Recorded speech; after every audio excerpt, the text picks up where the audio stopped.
Hello students, welcome to Sagar Sharma classes. आज हम आपके लेके आए हैं यूजीसी नेट कॉमर्स जो जून 2023 का एग्ज़ाम हुआ था उसका शिफ्ट वन।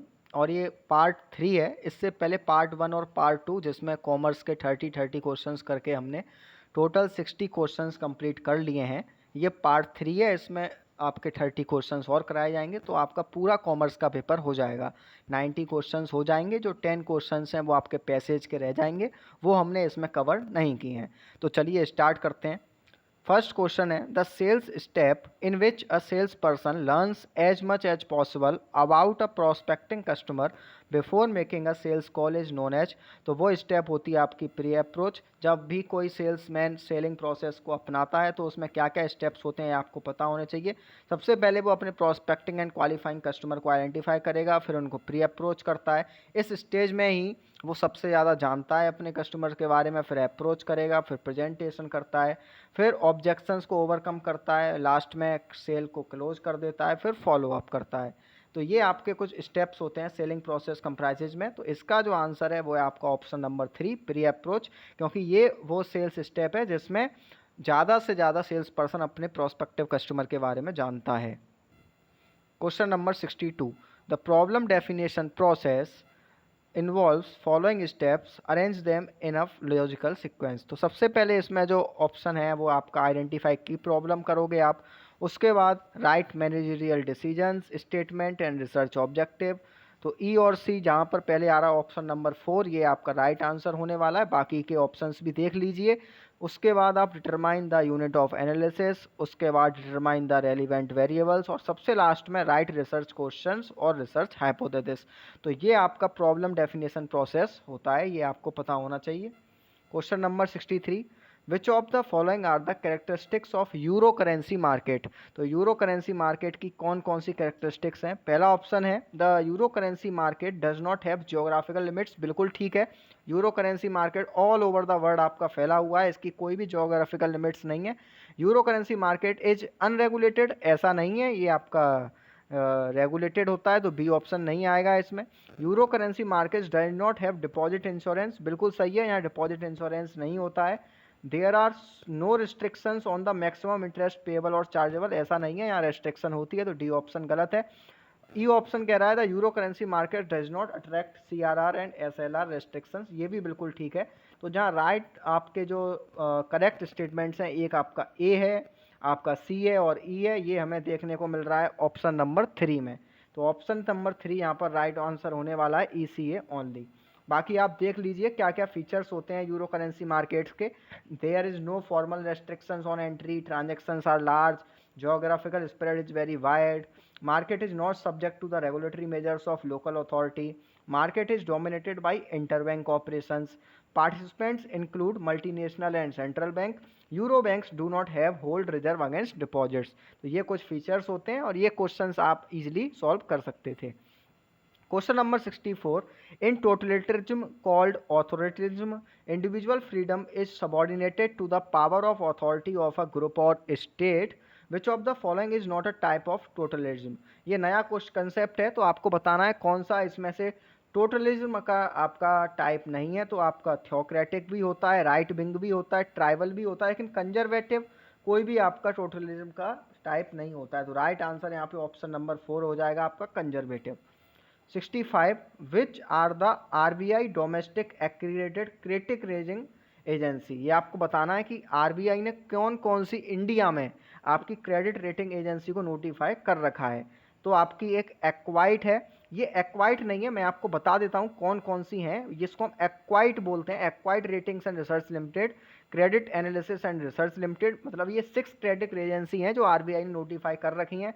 आपका क्रिसल है, इसरा है, India ratings and research private limited है और Infomerics valuation and rating private limited है। ये 6 आपकी क्रेडिट रेटिंग एजेंसी हैं जो आरबीआई ने नोटिफाई कर रखी हैं। तो इससे ही आपका जो राइट आंसर है, एक आपका एक्वाइट नहीं है, ये एक्वाइट है, और आपका क्रिसल रेटिंग है। तो यहाँ पे बी और सी आपका राइट आंसर हो जाएगा। 65 का ऑप्शन नंबर 1 राइट आंसर बनेगा। Question number 66, regional economic integration is an attempt to achieve economic gains from the free flow of trade and investment between countries, one such association NAFTA. NAFTA में कौन कौन सी आपकी countries हैं ये आपको बताना है। तो यूएसए, कनाडा, मैक्सिको, और नाफ्टा की फुल फॉर्म भी आपसे पूछी जा सकती है, North American free trade agreement. North American free trade agreement, इसमें 3 कंट्री हैं, USA, Canada, Mexico. Option number right, option number 1 is right. 67 आपसे पूछ रहा है, starting from the earliest sequence the step taken to develop the money market in India. तो इसका जो right answer होने वाला है वो आपका 4 है। इसको किस तरीके से आपको अप्रोच करना था, सबसे पहले कॉमर्शियल पेपर को इंट्रोड्यूस किया गया मनी मार्केट में, उसके बाद introduction of ways and mean advance, उसके बाद आपका introduction of liquidity adjustment facility, और उसके बाद introduction of interest rate swaps, और सबसे लास्ट में implementation of real time cross settlement. तो जो ऑप्शन नंबर 4 है वो आपका राइट आंसर बनेगा। Question number 68, X was appointed on 1 July 2022 as a lecturer in an university. He was continued on 13 April 2023। What would be the duration of previous year for the assessment year 23-24।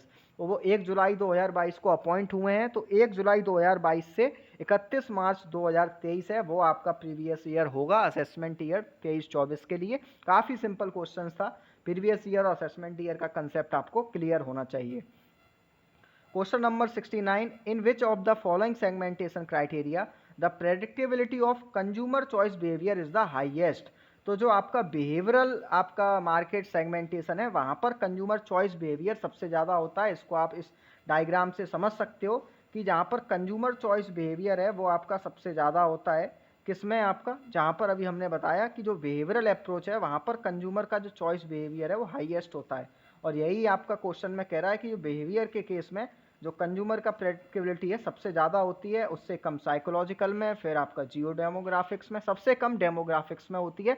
तो ये आपको chart पता होना चाहिए, इस तरीके से आप इसको सॉल्व कर सकते थे।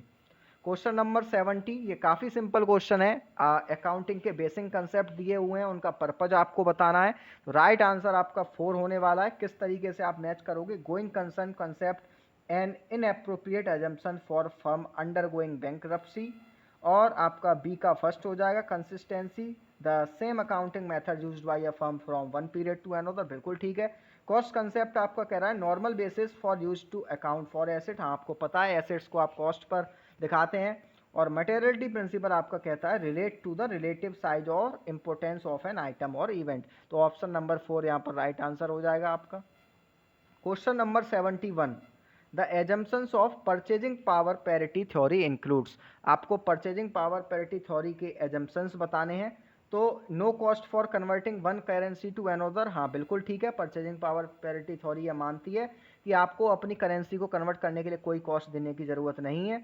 No restriction on the movement of capital between countries, ऐसा नहीं है, ये ऐसा कोई एजम्पशंस नहीं है। No restriction on the movement of commodities between countries, हाँ ये एजम्पशन है ए और सी। और ए और सी आपके किस किस ऑप्शंस में आ रहे हैं, 1 और 3 में, तो इनमें से ही आंसर होने वाला है। आंसर आपका 71 का 3 है। इसमें ई वाली एजम्पशंस और है, no transportation cost for transporting a commodity from one country to another. तो यहाँ पर हमने कुछ एजम्पशंस और आपके लिए ऐड की हुई हैं। There exist perfect market condition, absence of transportation cost, free trade across the international market, no barriers or controls over international trade like tariff taxes, incentives, promotions, no country is strong enough to influence the exchange rate। तो ये और भी कुछ assumptions होती हैं, ये आपको पता होना चाहिए परचेजिंग पावर पैरिटी थ्योरी के बारे में। Question number 72, in which of the following balance of payment account changes in holdings of gold and foreign currency by official monetary institutions are accounted for। Official reserve account में आपके show किए जाते हैं जो भी holdings of gold and foreign currency है। तो ये आपको पता होना चाहिए, ऑप्शन नंबर 3 या राइट आंसर हो जाएगा। Under which of the following market structures product are differentiated and close substitutes. तो ये आपको बताना है कौन कौन से मार्केट स्ट्रक्चर में प्रोडक्ट डिफ्रेंशिएट होते हैं और क्लोज सब्सिट्यूट होते हैं। तो 73 का जो राइट आंसर है वो है आपका ऑप्शन नंबर 2। इसका मतलब मोनोपोलिस्टिक में होते हैं, ओलिगोपोली में होते हैं और डुओपोली में होते हैं। बाकी मोनोपोली और परफेक्ट कंपटीशन में आपके प्रोडक्ट डिफरेंशिएट नहीं होते हैं, वो काफ़ी सिमिलर होते हैं। और मोनोपोली में तो एक सिंगल ही सेलर है, तो वहाँ वो डिफरेंशिएशन हो ही नहीं सकता है। बाकी मोनोपोलिस्टिक, ओलिगोपोली और डुओपोली में आपके हो सकते हैं। और परफेक्ट कंपटीशन में आपको पता है होमोजीनियस प्रोडक्ट्स होते हैं, तो वहाँ भी ये ए और ये आप इजिली एलिमिनेट कर सकते हो। राइट आंसर आपका 73 का 2 बनेगा। Question number 74, in the process of perception which one of the following is not an external factor influencing selection of stimuli? तो कौन सा एक्सटर्नल फैक्टर नहीं है? जो आपका एक्सपीरियंस होता है ये एक्सटर्नल फैक्टर नहीं है, बाकी फेमिलैरिटी, रिपीटेशन, नोवेलिटी ये सब एक्सटर्नल फैक्टर्स हैं। तो राइट आंसर आपका 1 हो जाएगा, experience. The Directorate General of Foreign Trade (DGFT) facilitates and promotes foreign trade in India and also implements the foreign trade policy of India. आपको बताना है जो DGFT है वो कौन सी मिनिस्ट्री के अंदर इसको गवर्न करता है, कौन सी मिनिस्ट्री? तो जो ministry of commerce and industry है वो इसको गवर्न करती है। काफ़ी सिंपल क्वेश्चन है, जनरल नॉलेज का क्वेश्चन है, आपको पता है तो आप लगा दोगे, इसमें कुछ इतना आप एक्सप्लेन नहीं कर सकते हो। तो 75 का जो ऑप्शन नंबर 1 है वो राइट आंसर बनेगा। Question number 76, which of the following are correct for agricultural income? जो एनटीए ने आंसर दिया है वो आपका 1 दे रखा है, क्योंकि जो ए वाला है वो तो इसमें आएगा नहीं, लेकिन मेरे हिसाब से 1 और 2 दोनों ही आंसर अप्रोप्रिएट हैं, क्योंकि rent and wrist drive for land ये भी आपका एग्रीकल्चर इनकम है, income from making the produce fit marketing ये भी है, और आपका income from land use for storing agriculture produce ये भी कहीं आपका इनकम टैक्स एक्ट में पढ़ोगे, आपका लिखा हुआ है एक्सेप्शंस में, ये भी है, और इनकम फ्रॉम फार्म हाउस। तो एनटीए ने आंसर दिया है वो ऑप्शन नंबर 1 है। बाकी अभी फाइनल आंसर की आएगी तो हम देख सकते हैं BDE भी आंसर हो सकता है, या एनटीए इस क्वेश्चन को ड्रॉप कर सकता है। तो इसके बारे में आपको इतना घबराना नहीं है, बस आपको पता होना चाहिए कि कौन कौन सी एग्रीकल्चर इनकम होती हैं। क्वेश्चन नंबर 77, ये आपको मैचिंग करना है, एक तरफ आपको पर्पस दिए हुए हैं, दूसरी तरफ उसकी कमिटी बतानी है। इस तरीके के क्वेश्चन में आप ज़्यादा कुछ नहीं कर सकते हो, अगर आपको पता है तो आप लगा दोगे या फिर गैस कर सकते हो। तो आंसर आपका ऑप्शन नंबर 4 है, एक बार आप याद कर लीजिए। जो study all aspects of electronic fund transfer है वो आपकी सेरे कमिटी ने बताया है, ऑप्शन नंबर 4 से मैच होगा ये। वर्किंग ग्रुप ऑन NBFC ये आपकी मालेगाम कमेटी ने बताया है, ऑप्शन नंबर 3। और suggest alternate method of lending ये आपके राशिद जिलानी कमेटी ने बताया है। और expert group on foreign exchange market ये आपकी सोदवानी कमेटी ने बताया है। तो ऑप्शन नंबर 4 यहाँ राइट आंसर होने वाला है। इस तरीके के क्वेश्चन के लिए बेस्ट मेरी तरफ से ट्रिक आपके लिए यही है कि आप इनको नोट कर लो और इनको रिवाइज करते रहा करो, क्योंकि ये चीज़ें आप ज़्यादा देर तक याद नहीं रख सकते हो। Question number 78, from the following which is an uncommon feature of private equity and venture capital? तो इसमें जो अनकॉमन फीचर है वो है आपका ऑप्शन नंबर 2। ये कह रहा है their investment is use for financial और operating restructuring of the investor company. ऐसा नहीं होता, ये अनकॉमन फीचर है, ये दोनों में सेम नहीं होता है। तो आपका 78 का ऑप्शन नंबर 2 राइट आंसर हो जाएगा। On attaining the age of majority, a minor's agreement can be rectified, cannot be rectified, becomes void या becomes valid। तो चाहे माइनर अपनी मेजॉरिटी की एज को भी अटेन कर ले, उसका एग्रीमेंट रेक्टिफाई नहीं किया जा सकता है, can not be rectified by him. तो ऑप्शन नंबर 2 यहाँ पर राइट आंसर हो जाएगा। Question number 80, which one of the following normative ethical theories has net benefit from the decision as consideration in ethical decision making? तो ये जो आपकी यूटिलिटरिज्म theory है ये आपका इस बारे में बात करती है, net benefit from the decision. तो ऑप्शन नंबर 4 आपको यहाँ पर याद रखना है, यूटिलिटरिज्म, यहाँ पर ये राइट आंसर है। क्वेश्चन नंबर 81, काफ़ी सिंपल क्वेश्चन है, काफ़ी कॉमन सेंस का क्वेश्चन है। ए और बी आपके दो पार्टनर्स हैं जो कि इक्वल हैं। When partnership is resolved, their capital are 40,000 and 50,000. After all assets are sold and liabilities paid, there is a cash balance of 80,000. तो टोटल जो कैपिटल हो गई वो 90,000 हो गई, और आपके पास सारी लाइबिलिटी और एसेट्स को बेचने के बाद आपके पास 80,000 का बैलेंस बचा। तो आपको बताना है कितना प्रॉफिट होगा या लॉस होगा। तो आपको सीधे पता है कि 90,000 में से 80,000 आप माइनस करोगे तो आपको 10,000 का लॉस क्लियरली देखने को मिल रहा है। तो आपका जो ऑप्शन नंबर 4 है वो राइट आंसर हो जाएगा। A letter of acceptance sufficiently stamped and duly addressed is put into course of transmission.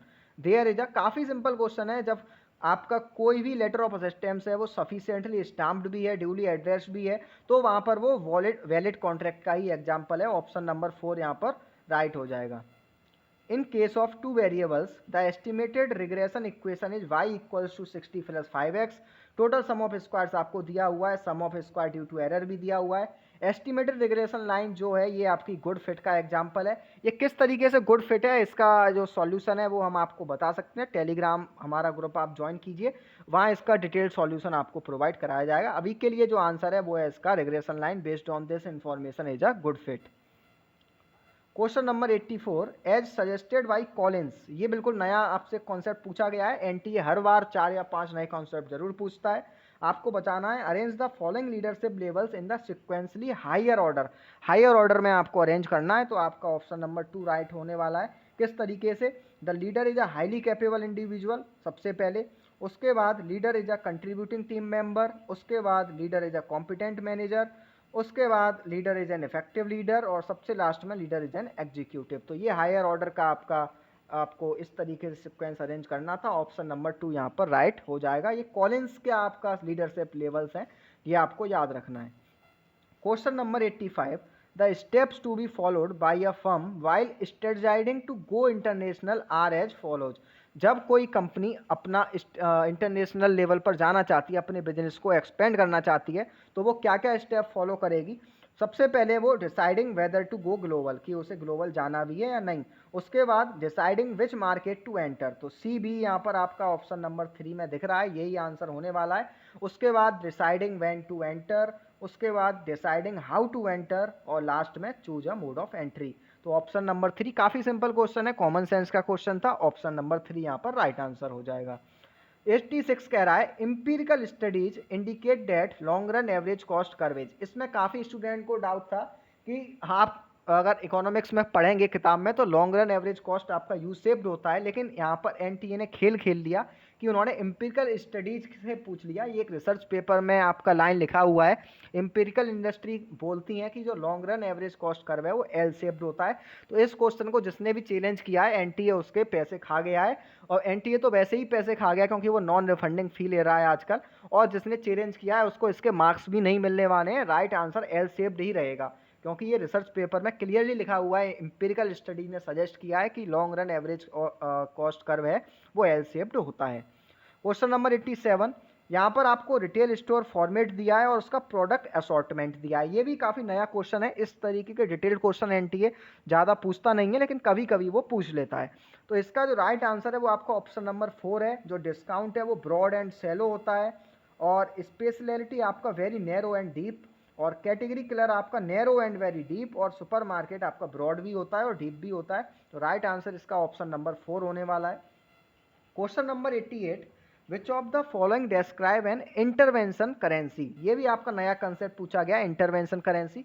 तो इंटरवेंशन करेंसी को इसमें से जो बेस्ट डिस्क्राइब करा है वो स्टेटमेंट नंबर 3 है, the currency in terms of which a domestic currency is coated. ये वो करेंसी है जिसमें एक डोमेस्टिक करेंसी को कोट किया जाता है। तो ऑप्शन नंबर 3 राइट आंसर होने वाला है। बाकी करेंसी इंटरवेंशंस क्या होते हैं? When a central bank buys और sells its own currency in the global forex market, most currency interventions are done to contain appreciation of a currency which can hurt certain sectors।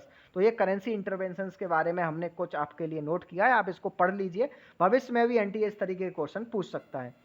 Question number 89, which of the interventions can we use to manage the anxiety created by mergers and acquisitions। तो यहाँ पर जो right answer बनेगा वो आपका option number 3 है। आपको बताना है कौन कौन सी इंटरवेंशंस यूज कर सकते हैं मर्जर्स एंड एक्विजिशंस के केस में।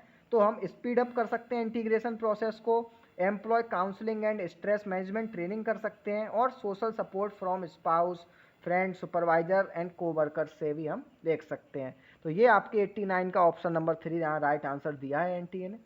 90 ये लास्ट क्वेश्चन है इस वीडियो का, और ये हमारे शिफ्ट 1 का भी लास्ट क्वेश्चन है। आज हमारा पार्ट 3 कंप्लीट हो गया है। पूरा जून 2023 कॉमर्स का शिफ्ट 1, पेपर 1 और पेपर 2 हमने कंप्लीट कर दिया है। तो आपने नहीं देखा है तो आप प्ले लिस्ट में जाकर देख सकते हैं, और हम अभी इसकी एक सेपरेट प्ले लिस्ट भी बना देंगे आपकी। ये काफ़ी अच्छा क्वेश्चन है। आपको नेट प्रॉफिट दिया है, प्रोविजन फॉर टैक्स दिया है, इनकम फ्रॉम इन्वेस्टमेंट दिया है, फिक्स एसेट्स दिए हैं, करंट एसेट्स दिए हैं, इंटरेस्ट ऑन डिवेंचर दिया है, आपको रिजर्व भी दिए हुए हैं। आपको निकालना है return on total capital employed. तो return on total capital employed का फॉर्मूला आपको पता होने चाहिए। दो फॉर्मूले होते हैं जनरली। आपका रिटर्न ऑन कैपिटल एम्प्लॉयड का formula EBIT upon total assets minus total current liability भी है, और दूसरा फॉर्मूला आपका EBIT upon share holder equity plus long term liability है। इस क्वेश्चन में जो फॉर्मूला यूज होगा वो आपका पहला होगा। EBIT पहले आपको कैलकुलेट करना है, तो EBIT पे पहुंचने के लिए नेट प्रॉफिट में आपको ऐड करना पड़ेगा एक तो आपको इंटरेस्ट ऑन डिवेंचर्स और आपका इनकम फ्रॉम इन्वेस्टमेंट। तो EBIT आपका कितना आ जाएगा, 1,20,000, क्योंकि interest earning before interest and tax आपको निकालना है। बाकी आपको निकालना पड़ेगा जो टोटल आपके एसेट्स हैं उसमें से आपकी करंट लायबिलिटी। तो टोटल एसेट्स आपके कितने हैं, 6 लाख के हैं, 4,50,000 के फिक्स एसेट्स हैं और 1,50,000 के करेंट एसेट्स हैं। उसमें से आप रेड्यूस कर दोगे क्या क्या, आपको प्रोविजन फॉर टैक्स भी करना है क्योंकि ये करंट लायबिलिटी होती है, रिजर्व्स भी करने हैं 1 लाख, 1 लाख, 2 लाख, और नेट प्रॉफिट भी करना पड़ेगा। तो 6 में से 3 लाख, तो 1,20,000 अपॉन 3 लाख इंटू 100, तो राइट आंसर आपका आ जाएगा 40%। अगर फिर भी किसी को डाउट है तो आप टेलीग्राम में इसका डिटेल सॉल्यूशन मिल जाएगा, आपको लॉजिक भी पता पड़ जाएगा। बाकी ये फॉर्मूला बेस्ड क्वेश्चन है, आप इजीली इसको कैलकुलेट कर सकते थे। तो आशा करते हैं ये वीडियो आपको समझ में आई होगी। अगर फिर भी किसी क्वेश्चन में डाउट है तो आप कमेंट में या टेलीग्राम में हमसे ज़रूर पूछें। धन्यवाद।